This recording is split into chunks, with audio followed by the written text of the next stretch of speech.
What's going on, beautiful people? It is your host of this YouTube channel, High Noon Crypto, back to give y'all good folks another episode. So it's been about maybe a week or so.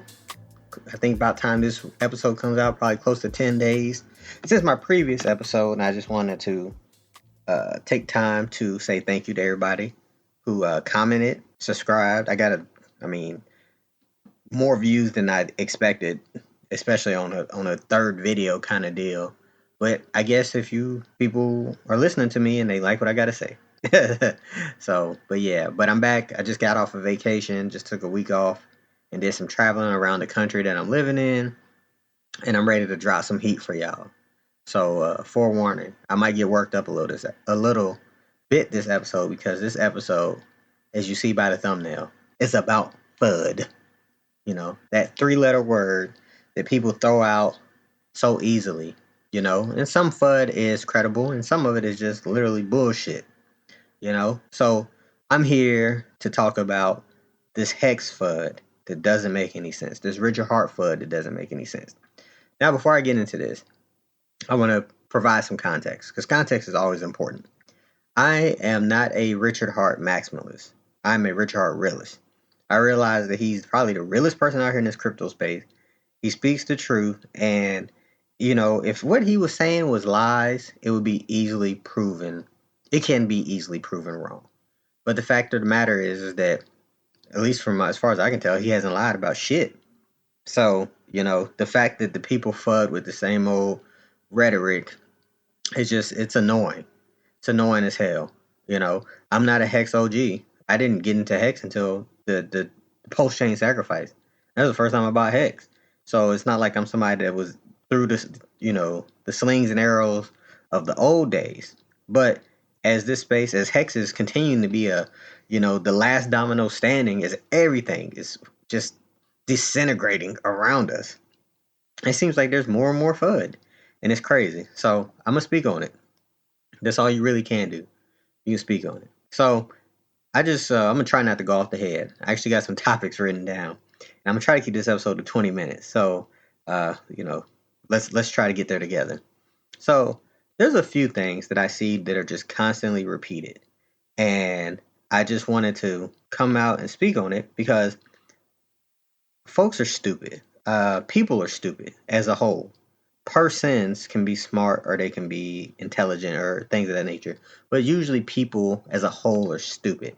And I realize this every day. I've crisscrossed this world several times. I lived in many different countries. And it's really no difference everywhere you go. People, the group, are stupid. And that's why we're easily misled. But being stupid in crypto is like extra. You know, you got to go extra. You got to go a little extra to be more stupid in crypto. Because how else do people keep on falling for the same thing with just a different name on it? And you can say that's human life, but, you know, look, we had like 6 dog coins that pumped during the dog coin bonanza. Like, you know, it's kind of stupid. Not to say that it wasn't warranted because dog coins were hot, but let's be real.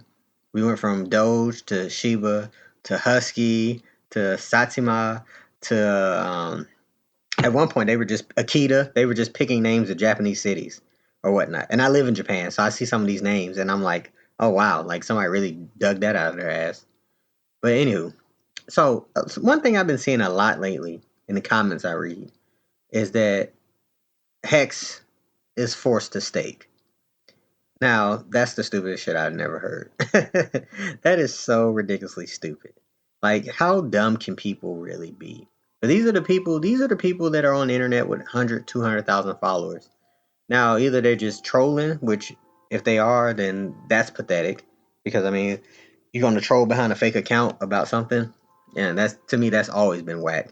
You know, that's not a crypto new thing. But the fact that people still believe this narrative, I want to say Was it Richard that he did an interview not too long ago?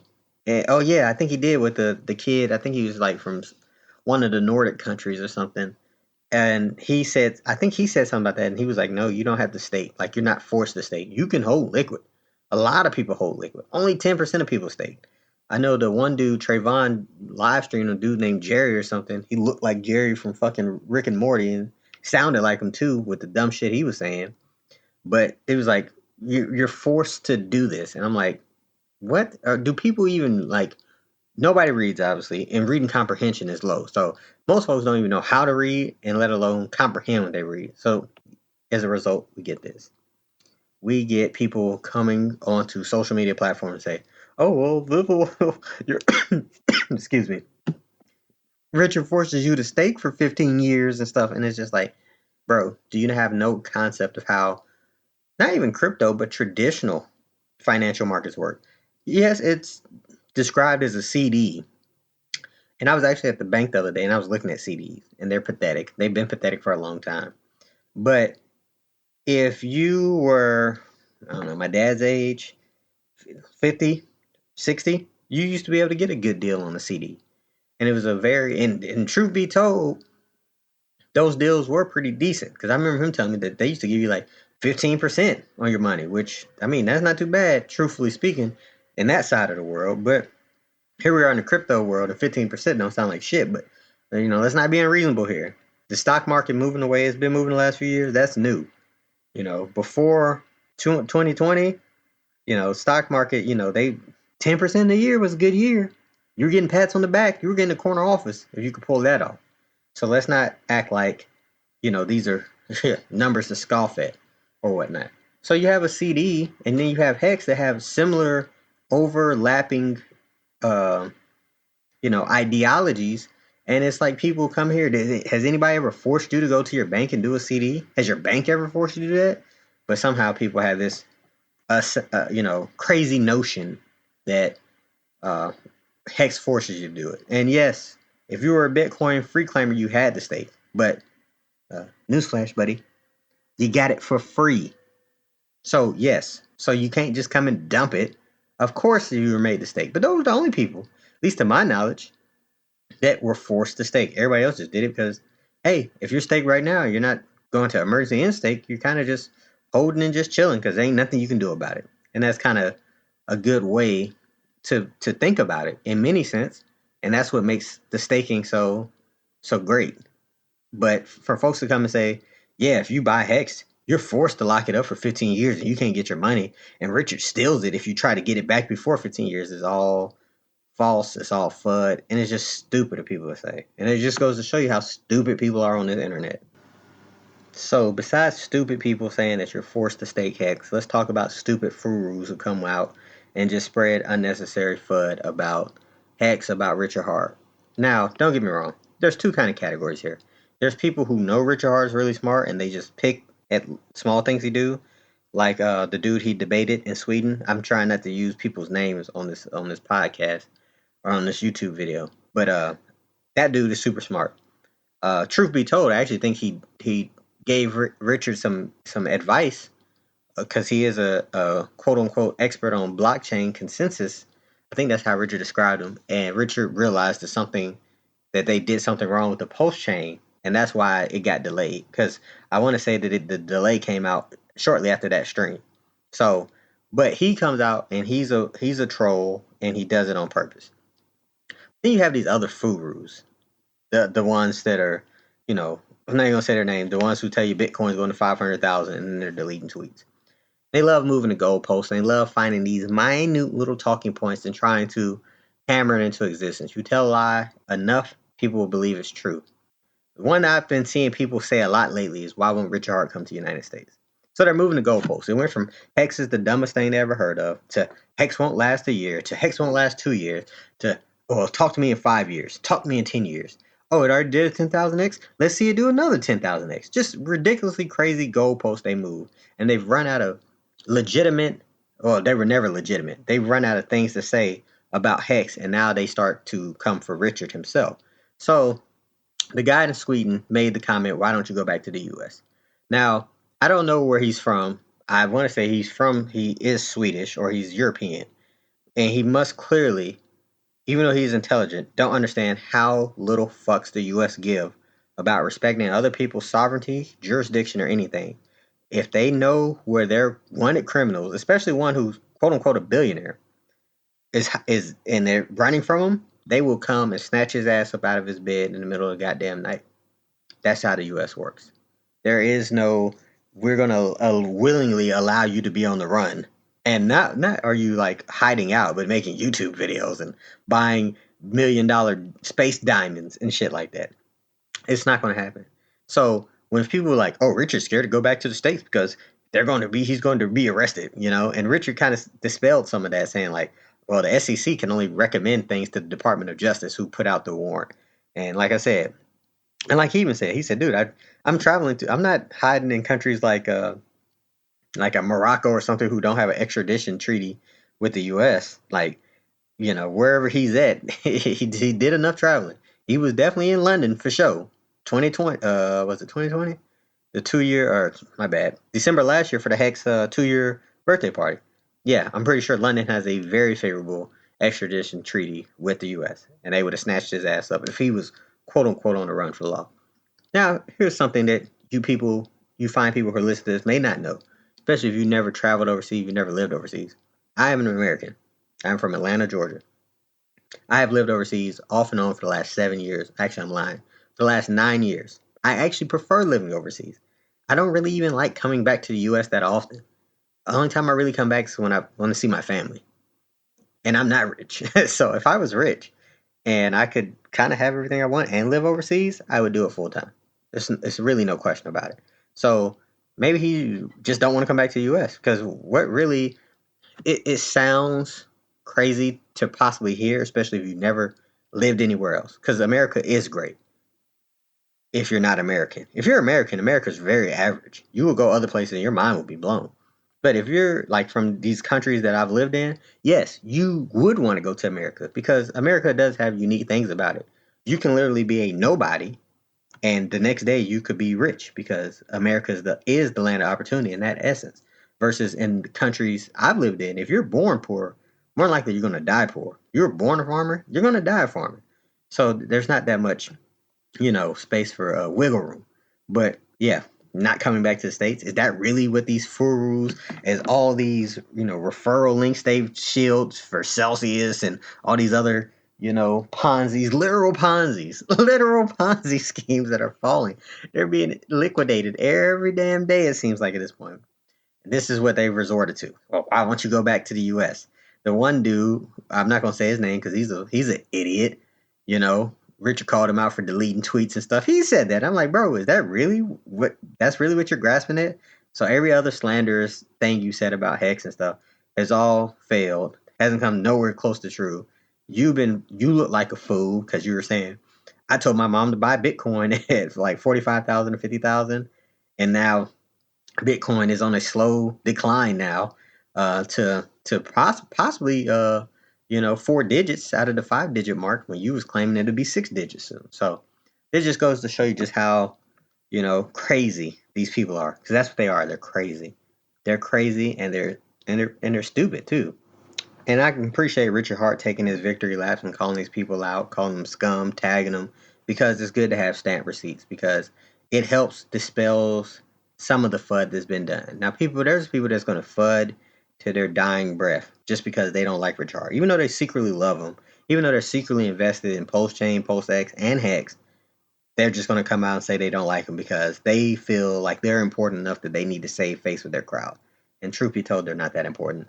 They're not creators. They're not innovators. They're just people on the internet trying to pump Bitcoin. That's also another thing that really just kind of gets under my skin about all this. Like I said, I'm not a Rich Hart maximalist. I'm just a Rich Hart realist. Richard Hart is out here creating. He's out here providing services that the rest of the world can use.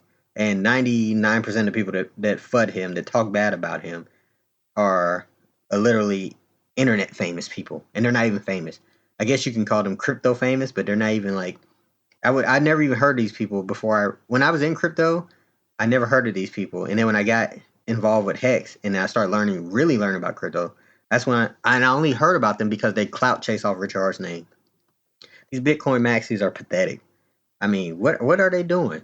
I can see if you're trying to build something, trying to innovate. But if you just sit on the internet and say that every other coin is a shit coin that has no purpose and Bitcoin is this, that, and the third, and it's going to $100 million with your Dr. Evil little pinky next to your mouth and stuff, you're just on Twitter, bro. You're not doing nothing. You're not providing nothing. At least Richard, whether Pulse Chain is successful or not, he's trying. And that's the problem. Most folks ain't trying. They're not trying to create. They're not trying to make things better. They're not trying to be innovators. Like, they're not even trying to improve upon the things we have. They're okay being stuck with Bitcoin. They're like, yeah, Bitcoin has its flaws, and we don't care. We love this. We love this pig in a dress. Like, come on, man. Let's be real. Like, we all respect Bitcoin for what it did, opening this door. But there's a reason why we don't drive Model Ts anymore. There's a reason why our TVs are now flat screens instead of the giant box TV. It's something called innovation, and these folks ain't innovating. These are the folks that would love to be, according to them, they would drive a Model T and have not even a black and white television. It's the only real way to watch it, right? We don't like innovation. They don't like innovation. We love it over here. And that's why my next video is about to be about PulseX and why it's like the innovator, how great it is. But that'll come out in a few days. But let me get back to this. So, while I'm on the topic of innovation, let's talk about this. So, Bitcoin is what it is. And Richard constantly goes on the record and he talks about all hexes is Bitcoin with a proof of weight change, right? So instead of paying the miners to dump the price, we pay the stakers to hold up the price. And that's really the biggest difference that he likes to articulate, because a lot of people don't know about Bitcoin mining. They don't know that they've received their rewards in Bitcoin, and because unless you're getting free energy from somewhere, you got to pay those bills. So if that's your job, you have to sell Bitcoin, and you have sell pressure consistently on the price. So that's not too crazy of a claim to make, and it is a true claim. But the thing that the FUD that really gets me is how simple-minded these folks are, and they can't wrap their heads around these kind of things. I think back when just kind of listening to the interview he did with the Bitcoin Magazine people, which was a dumpster fire, train wreck, all in one. Because the guy was getting on there and saying, I did all this to lock my Bitcoin up so I can't touch them. And Richard's like, well, you can do that with Hex, and you can actually earn more money for locking it up. And he was like, I don't care about yield. I don't care about this. I don't care about none of that. And I'm like thinking like, bro, you sound dumb. You don't sound like no martyr or no prophet or somebody that's going to galvanize the troops. You sound like a loser. You sound like an idiot, bro. Like, I don't care about none of these great innovations. Like, your coin is a shit coin, and your followers are idiots, and Bitcoin is Lord Supreme, Super Alpha Omega Kami Guru, to quote DBZ Abridged. And it's just like, bro, you sound stupid. And that sounds stupid because you're backing the horse that you're all the way in, but simply not acknowledging that you can take something that was great and make a few tweaks to it and make something better. Hex is better than Bitcoin. Now, I guess we can argue semantics. Bitcoin is its own network and Hex is not. But at the same time, what are you really, if you're not a creator, does that really matter to you? See, all these Bitcoin maxis, from my knowledge, they're not creating nothing. So what does it matter if Bitcoin is a L1 or L2? Does it truly matter? If you can build something on top of an L1 and if you're a Bitcoin guy and you want to build something on top of Bitcoin, then that's fine. But if you're just a Bitcoin guy who bought Bitcoin, 5 or 6 years ago, and you're not creating anything, why are you so loyal to something that really doesn't help you, that doesn't give you no benefit besides buying and holding it? I could really see if you were building on top of it, but you're not. You bought it and you hold it, and it doesn't appreciate. the way you would hope it would appreciate. Because I mean, if we go back to the lows of COVID or the lows of the 2018, it's down to 3,000. So at best a 20x. Not saying that's nothing to laugh at, because everybody in this bear market would kill for 20x right now. But so you're talking about if you were a early late adopter, 20x or whatnot. Fine. No yield unless you gave your coins to middlemen. And if you did, then you're wrecked right now because every middleman is falling. Man, can you imagine if Crypto.com and Coinbase fail? Oh my God. Whew. That'd be crazy. But yeah, the rest of them are falling because people gave their keys away, which Hex doesn't let you do. It is better. The FUD is just stupid. And what it really does is mass adoption for crypto, mass knowledge for crypto should be the goal.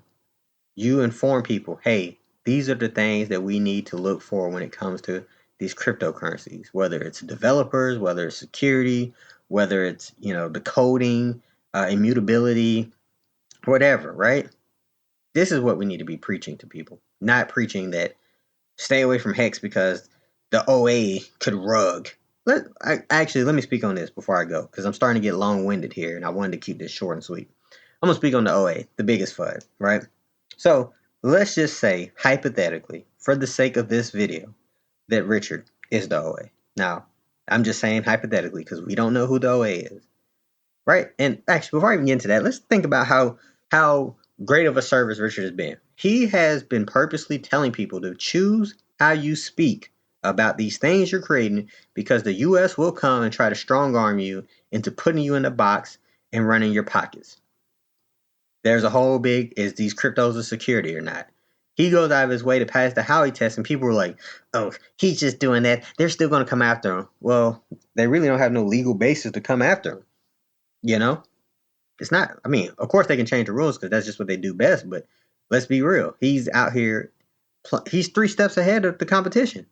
You still have people that hear him talk about this and then go out and refer to the things that they're referring to, and and those words will be used against you. That's why the police tell you when they Miranda you that, your words can be used against you. They will use them against you. But anyway, back to the OA. Whomever that person is, they've never sold a single hex on chain, right? It's verifiable. So people are like, oh yeah, he's using it as exit liquidity. Okay, I remember once upon a time, liquidity was the FUD. Can you actually sell it? We see massive $200, $300 million sales of Hex. And yes, they get caught with slippage, but hey, that's the price you pay for these decentralized markets. All right? Might not get filled at the order you want to, but unless you, set a limit order, be smart about it. But it goes to show you the people that are selling, they don't know what the hell they're doing either, right? So it went from he's using you as exit liquidity, or there was no liquidity, so you can't sell. So he's using you as exit liquidity, even though the OA has never sold a coin, right? But then I started thinking, what if the OA did sell a coin? Is that such a bad thing?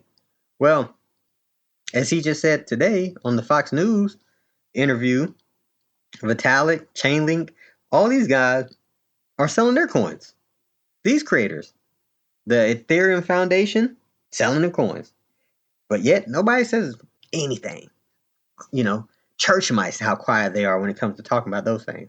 But the one coin that has 90, I think they said 95 or 96% on-chain transactions, where you can go and look at these things, never sold a coin.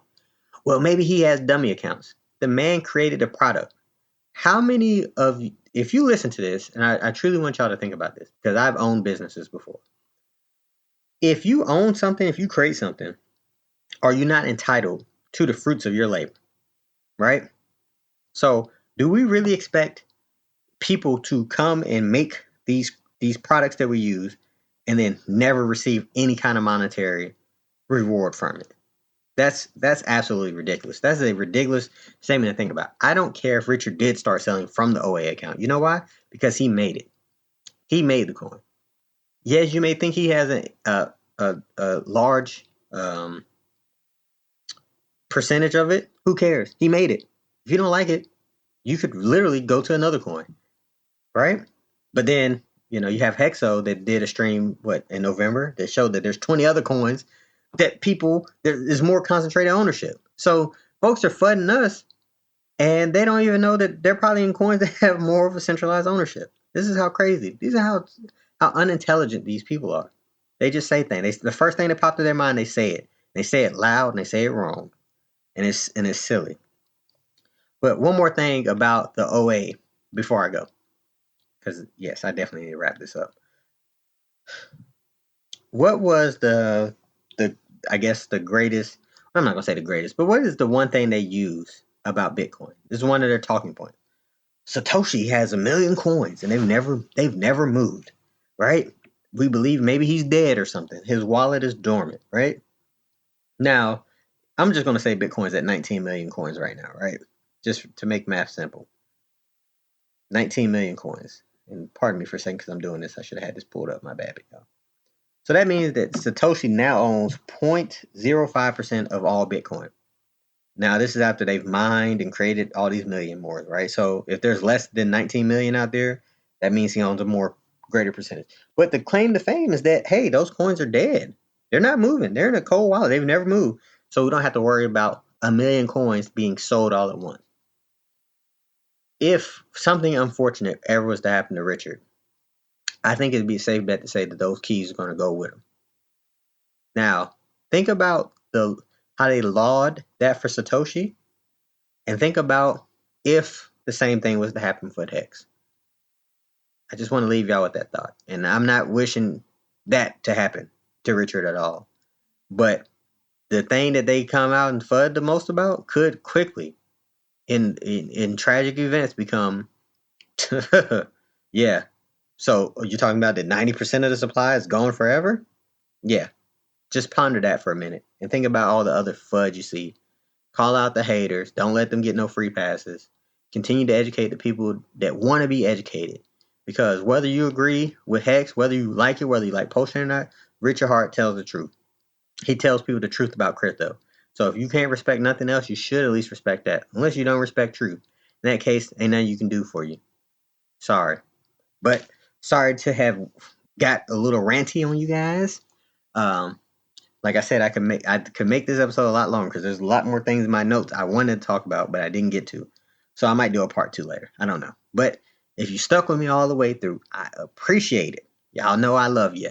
And I hope nothing but good things happen to you and your family and the people you care about. And y'all who are listening, who are Hex haters and Richard Hart haters and stuff, hopefully you come around and see the light.